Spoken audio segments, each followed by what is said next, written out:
प्रायिकता की पिछली क्लास में हमने प्रायिकता का अभिग्रहीतीय दृष्टिकोण पढ़ा और इस अभिग्रहीतीय दृष्टिकोण में हमने प्रायिकता की एक परिभाषा और 3 अभिग्रहीतों का हमने अध्ययन किया। प्रायिकता की परिभाषा क्या थी? तो प्रायिकता की परिभाषा ये थी कि प्रायिकता एक फलन है जिसका प्रांत प्रतिदर समष्टि S का घात समुच्चय होता है और सह प्रांत संवृत अंतराल 0,1 होता है।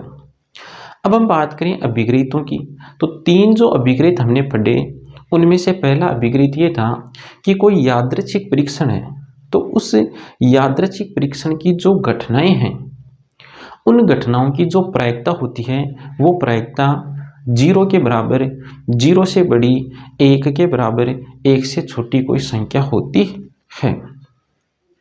और दूसरा अभिग्रहीत ये था कि कोई यादृच्छिक परीक्षण है तो उस यादृच्छिक परीक्षण में जितनी भी हम सरल घटनाएं बना सकते हैं उन सभी सरल घटनाओं की प्रायिकता का योग होता है 1। या इस अभिग्रहीत को हम ऐसा भी कह सकते हैं कि कोई यादृच्छिक परीक्षण है तो उस यादृच्छिक परीक्षण के जो परिणाम है उन परिणामों की प्रायिकता का योग होता है 1। यह है अभिग्रहीत नंबर 2। अब हम बात करते हैं अभिग्रहीत नंबर 3 की। अभिग्रहीत नंबर 3 ये था कि कोई यादृच्छिक परीक्षण है और उस यादृच्छिक परीक्षण की कोई घटना है तो उस घटना की प्रायिकता उस घटना को बनाने वाली जो सरल घटनाएं हैं उन सरल घटनाओं की प्रायिकता के योग के बराबर होती है। किसी घटना की प्रायिकता उस घटना को बनाने वाली जो सरल घटनाएं हैं उन सरल घटनाओं की प्रायिकता के योग के बराबर होती है। ये था अभिग्रहीत नंबर 3। तो इन तीनों अभिग्रहीतों और प्रायिकता की जो परिभाषा है इनका हमने डिटेल में अध्ययन कर लिया पिछली क्लास में। अब देखो हमें इन अभिग्रहीतों की आवश्यकता क्यों पड़ी? हमारे पास तो पहले से ही प्रायिकता ज्ञात करने का सूत्र है। फिर हमें अभिग्रहीतों की आवश्यकता क्यों पड़ी? तो हमें आवश्यकता इसलिए पड़ी, देखो प्रायिकता ज्ञात करने का सूत्र ये है अनुकूल परिणामों की संख्या बटा कुल परिणामों की संख्या। अब इस सूत्र का प्रयोग हम तभी कर सकते हैं जब परिणाम क्या हो? समसंभाव्य हो। इस सूत्र का प्रयोग हम तभी कर सकते हैं जब परिणाम क्या हो? समसंभाव्य हो। अगर परिणाम समसंभाव्य नहीं है तो उस स्थिति में हमें किसी घटना की प्रायिकता ज्ञात करने के लिए ही उन अभिग्रहीतों का अध्ययन किया है। अगर परिणाम समसंभाव्य ना हो तो उस स्थिति में किसी यादृच्छिक परीक्षण की जो घटनाएं हैं उन घटनाओं की प्रायिकता ज्ञात करने के लिए ही हमने इन अभिग्रहीतों का अध्ययन किया है।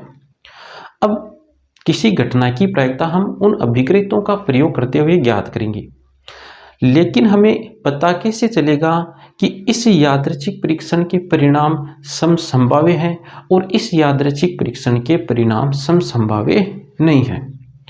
कहने का मतलब हमें इस प्रकार की स्थितियों के बारे में पता कैसे चलेगा कि कौन सी स्थिति में परिणाम समसंभाव्य है और कौन सी स्थिति में परिणाम समसंभाव्य नहीं है?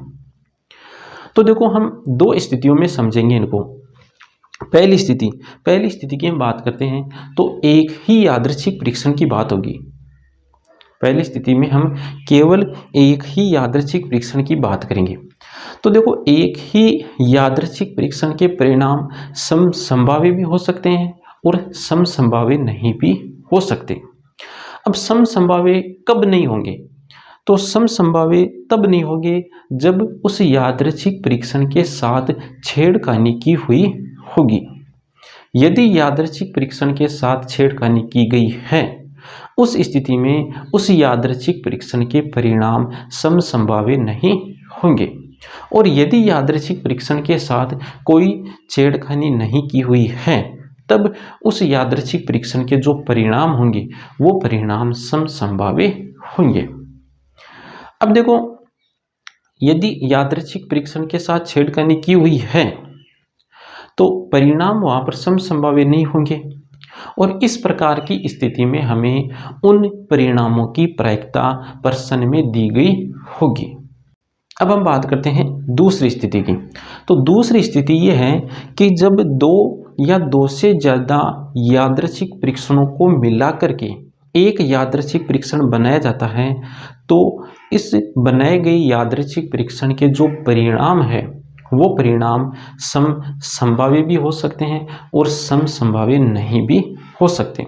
देखो, जब परिणाम समसंभाव्य होंगे तो इस स्थिति में तो हम किसी घटना की प्रायिकता इस सूत्र का प्रयोग करते हुए ज्ञात कर लेंगे, और जब परिणाम समसंभाव्य नहीं होंगे तो इस प्रकार की स्थिति में हम किसी घटना की प्रायिकता इन अभिक्रियकों का प्रयोग करते हुए ज्ञात करेंगे। और इस प्रकार की स्थिति में हमें इस यादृच्छिक परीक्षण के जो परिणाम है, इन परिणामों की प्रायिकता प्रश्न में दी गई नहीं होगी। हमें इन परिणामों की प्रायिकता ज्ञात करनी होगी। हमें स्वयं को ही इस प्रकार के परिणामों की प्रायिकता ज्ञात करनी होगी। अब वो किस प्रकार ज्ञात करेंगे तो वो आगे हम एक उदाहरण के माध्यम से समझेंगे। तो देखो, अभी तक हमने जो पढ़ा है उसी को मैंने यहाँ पर लिखा है कि जब परिणाम समसंभाव्य हो तब किसी घटना की प्रायिकता इस सूत्र के माध्यम से हम ज्ञात कर लेंगे। उसके बाद लिखा हुआ है परिणाम समसंभाव्य कौन कौन सी स्थितियों में नहीं है। कौन कौन सी ऐसी स्थितियां हैं जहां पर परिणाम समसंभाव्य नहीं हो सकते। तो यादृच्छिक परीक्षण के साथ छेड़खानी की हुई हो, तो यादृच्छिक परीक्षण के साथ छेड़खानी की गई होगी। इस स्थिति में ये जो यादृच्छिक परीक्षण होगा इसके परिणाम समसंभाव्य नहीं होंगे। तो देखो, एक उदाहरण भी लिखा हुआ यहाँ पर। एक अभिनत सिक्के को उछालने पर चित्त 75% और पट 25% आता है। अभिनत सिक्का, अभिनत सिक्के का मतलब ये है कि सिक्के के साथ कोई छेड़खानी की गई है। सिक्के के साथ अभिनत शब्द लिखा हुआ है, इसका मतलब सिक्के के साथ जरूर कोई ना कोई छेड़खानी की गई है। इसका मतलब इस यादृच्छिक परीक्षण के साथ छेड़खानी हो गई। छेड़खानी हो गई तो अब इस यादृच्छिक परीक्षण के जो परिणाम होंगे वो समसंभाव्य नहीं होंगे, और इस प्रकार की स्थिति में हमें परिणामों की प्रायिकता प्रश्न में दी गई होगी जब केवल एक ही यादृच्छिक परीक्षण की बात हो। तो देखो, प्रश्न को फिर से पढ़ते हैं। तो एक अभिनत सिक्के को उछालने पर चित्त 75% और पट 25%, चित्त 75% और पट 25% आता है। तो ये तो लिखी हुई है चित्त आने की प्रायिकता। चित्त आने की प्रायिकता कितनी है? चित्त आने की प्रायिकता है 75%, अर्थात 75/100। और ये है पट आने की प्रायिकता। पट आने की प्रायिकता है 25%, अर्थात 25/100। तो इस प्रकार जब एक यादृच्छिक परीक्षण के साथ छेड़खानी की गई होगी, इस स्थिति में उस यादृच्छिक परीक्षण के परिणामों की प्रायिकता इस प्रकार हमें प्रश्न में दी गई होगी। आगे देखो, दूसरी स्थिति ये है कि जब दो या दो से ज़्यादा यादृच्छिक परीक्षणों को एक साथ किया जाता है, तो एक साथ करने पर जो नया यादृच्छिक परीक्षण हमें प्राप्त होगा उस यादृच्छिक परीक्षण के जो परिणाम होंगे वो परिणाम समसंभाव्य होंगे या समसंभाव्य नहीं होंगे। देखो, समसंभाव्य का मतलब ये है कि उस यादृच्छिक परीक्षण के जितने भी परिणाम हैं उन सभी परिणामों की प्रायिकता बराबर है। समसंभाव्य नहीं है, इसका मतलब ये है कि उस यादृच्छिक परीक्षण के जो परिणाम हैं उसके परिणामों की जो प्रायिकता है वो प्रायिकता बराबर नहीं है। सभी परिणामों की प्रायिकता बराबर नहीं है। तो इस दूसरी स्थिति को देखो हम दो उदाहरणों के माध्यम से समझेंगे। पहला उदाहरण देखो, दो सिक्कों को एक साथ उछाला गया है। कितने सिक्कों को उछाला गया है? दो सिक्कों को एक साथ उछाला गया। दो सिक्कों को, तो ऐसा कह सकते हैं कि दो यादृच्छिक परीक्षण एक साथ किए गए हैं। अब जो नया यादृच्छिक परीक्षण हमें प्राप्त होगा उस यादृच्छिक परीक्षण के परिणाम समसंभाव्य है या समसंभाव्य नहीं है। तो पहले तो हम इन सिक्कों की अलग अलग बात करेंगे, इन दोनों सिक्कों की अलग अलग बात करेंगे। ये तो मान लेते हैं कि पहला सिक्का है, ये तो कौन सा सिक्का है, पहला सिक्का, और ये मान लेते हैं ये दूसरा सिक्का है। अब देखो यहाँ पर ऐसे थोड़ी लिखा हुआ है कि पहला सिक्का अभिनत है, दूसरा सिक्का अभिनत है, ऐसा लिखा हुआ नहीं है। इसका मतलब इस सिक्के के साथ कोई छेड़खानी नहीं की गई और इस सिक्के के साथ भी कोई छेड़खानी नहीं की गई। हम ऐसा कह सकते हैं कि इन दोनों ही यादृच्छिक परीक्षणों के साथ कोई छेड़खानी नहीं की गई। दोनों यादृच्छिक परीक्षणों के साथ छेड़खानी नहीं की गई तो इन दोनों यादृच्छिक परीक्षणों के जो परिणाम होंगे वो परिणाम समसंभाव्य होंगे। इन दोनों ही यादृच्छिक परीक्षणों के जो परिणाम होंगे वो क्या होंगे, समसंभाव्य होंगे। देखो जब हम पहले सिक्के को उछालेंगे तो हमें परिणाम के रूप में क्या मिलेगा, परिणाम के रूप में H या T मिलेगा। इसी प्रकार दूसरे सिक्के पर भी हमें परिणाम के रूप में क्या मिलेगा, या तो H मिलेगा या T मिलेगा। अब यहाँ पर जो परिणाम है ये समसंभाव्य है, तो H के आने की प्रायिकता कितनी होगी और T के आने की प्रायिकता कितनी होगी। इसी प्रकार यहाँ पर H के आने की प्रायिकता और T के आने की प्रायिकता, तो यहाँ पर परिणाम समसंभाव्य है, मतलब हम प्रायिकता ज्ञात करने का जो सूत्र है वो काम में ले सकते हैं। तो अनुकूल परिणामों की संख्या है 1 बट्टा कुल परिणामों की संख्या है 2। इसी प्रकार T के आने की प्रायिकता भी होगी 1 बट्टा 2, H के आने की प्रायिकता 1 बट्टा 2, T के आने की प्रायिकता 1 बट्टा 2। अब देखो, अब इन दोनों यादृच्छिक परीक्षणों को एक साथ किया गया है, तो एक साथ करने पर जो नया यादृच्छिक परीक्षण बनेगा उस यादृच्छिक परीक्षण की प्रतिदर समष्टि क्या बनेगी। तो पहले हम उस नए यादृच्छिक परीक्षण की प्रतिदर समष्टि ज्ञात करते हैं। तो देखो प्रतिदर समष्टि किस प्रकार ज्ञात करनी है, तो जब हम पहला सिक्का उछालेंगे तो हमें या तो H मिलेगा या T मिलेगा।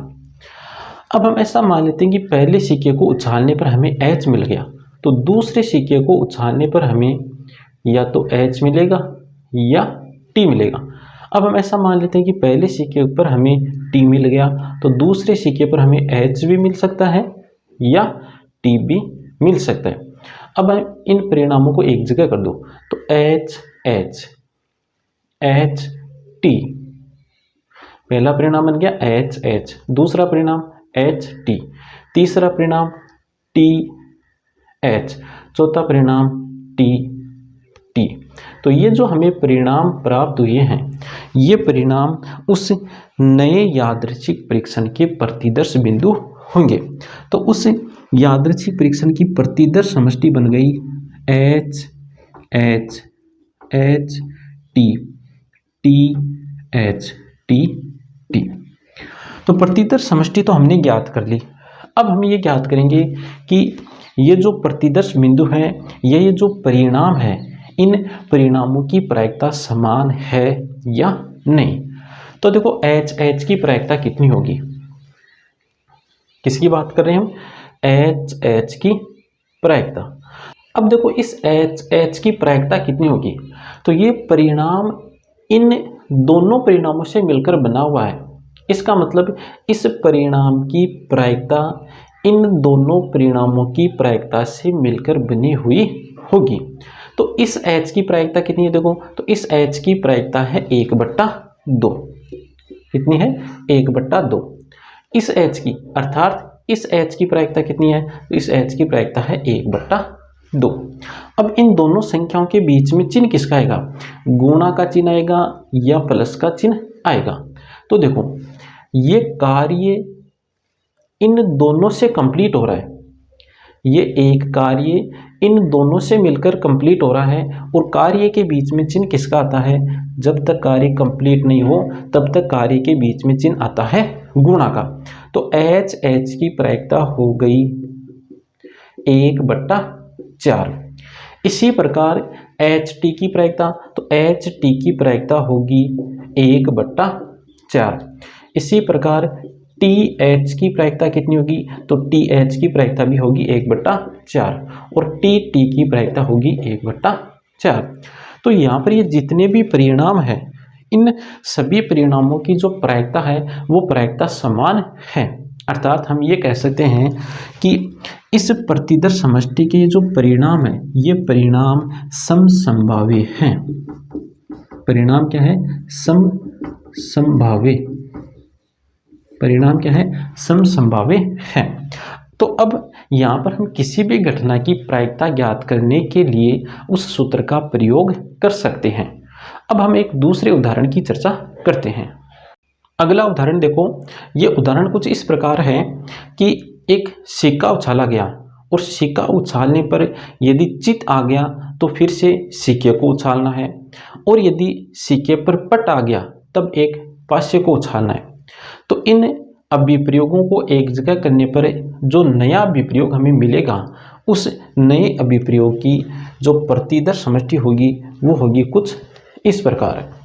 अब देखो, ये जो प्रतिदर्श समष्टि हमें मिली है, इस प्रतिदर्श समष्टि के जो परिणाम है ये परिणाम समसंभावी है या नहीं है।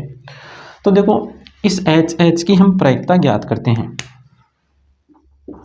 एच की प्रायिकता, एच की प्रायिकता कितनी होती है? इस एच की प्रायिकता है 1/2 और इस एच की प्रायिकता कितनी है? 1/2। और इन दोनों को मिलाने से कार्य कंप्लीट हो रहा है तो बीच में चिन्ह आएगा गुणा का। तो एच की प्रायिकता है 1/4। एच टी की प्रायिकता ज्ञात करो। तो एच टी की प्रायिकता देखो कितनी है? एच की प्रायिकता होती है 1/2, टी की प्रायिकता 1/2, और इन दोनों को मिलाने से कार्य कंप्लीट हो रहा है तो बीच में चिन्ह आएगा गुणा का। तो एच टी की प्रायिकता है 1/4। अब प्रायिकता ज्ञात करो T1 की। तो देखो, T की प्रायिकता कितनी होती है? 1/2। एक की प्रायिकता, पासे पर एक आने की प्रायिकता होती है 1/6, और इन दोनों को मिलाने से कार्य कंप्लीट हो रहा है तो बीच में चिन्ह आएगा गुणा का। तो प्रायिकता आ गई 1/12। तो देखो, इन दो परिणामों की तो प्रायिकता है 1/4, और ये जो परिणाम है इन परिणामों की प्रायिकता है 1/12। तो इस प्रतिदर्श समष्टि के सभी परिणामों की प्रायिकता समान नहीं है। तो सभी परिणामों की प्रायिकता समान नहीं है, तो अब हम ये कहेंगे कि ये जो यादृच्छिक परीक्षण है, इस यादृच्छिक परीक्षण के परिणाम समसंभाव्य नहीं है। अब परिणाम समसंभाव्य नहीं है, तब हम देखो किसी घटना की प्रायिकता किस प्रकार ज्ञात करेंगे। तो हमने एक घटना ई लिख ली कुछ इस प्रकार, और इस घटना में जो परिणाम है वो है ये एच T1 T2। अब इस घटना की हम प्रायिकता किस प्रकार ज्ञात करेंगे?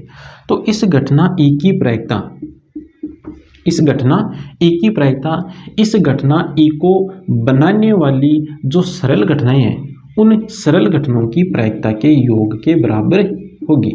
अर्थात एच की प्रायिकता प्लस T1 की प्रायिकता प्लस T2 की प्रायिकता। यहाँ पर हमने कौन से अभिग्रहित का प्रयोग किया? तो हमने यहाँ पर तीसरे अभिग्रहित का प्रयोग किया है। अब देखो, एच की प्रायिकता कितनी है? तो एच की प्रायिकता है 1/4 प्लस T1 की प्रायिकता है 1/12 प्लस T2 की प्रायिकता है 1/12। अब यहाँ पर इसको हल कर लो, तो 1/4 प्लस 1/6, तो ये आ गया 10/24 अर्थात 5/12। तो ये आ गई इस घटना ई की प्रायिकता।